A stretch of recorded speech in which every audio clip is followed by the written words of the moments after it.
very big disease. We love to take photographs of ourselves and put them up in a way that people are not supposed to be looking at. What this means is, okay, if there's a photograph, for example, within the limits of the Sharia, alhamdulillah. But you have women, you know, they want to show themselves in the greatest of beauty. Like I've just said, two things happen. One is the makeup, which covers you completely and makes you look, mashallah, so gorgeous. And you know that when you look in front of the mirror without that makeup, you're actually quite depressed. May Allah beautify our women and our men, mashallah. Mashallah. And secondly, on top of that, you've actually photoshopped the picture. So you look like a cartoon character, mashallah. Flawless, Allahu Akbar, flawless. And what happens? We put up these pictures, we have profile pictures, and guess what? When people say, you look gorgeous, we say, Jazakallah khair.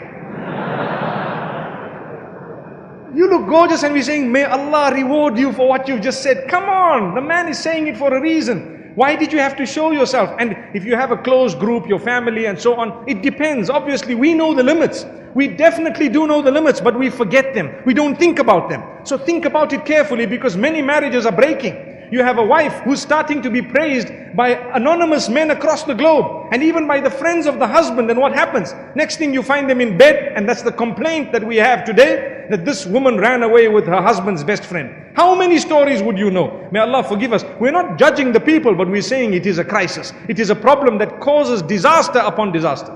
And where did it start? With a few photos on Facebook. And then we have the leg showing. And then we have the arm showing. We want to show the chest, and we want to show everything else. And subhanallah, before it was only the food. Now it's the cook as well. Allahu Akbar. You know, I recall a statement made by one of the youth when he saw food. You know, some of the youngsters, they just want to eat.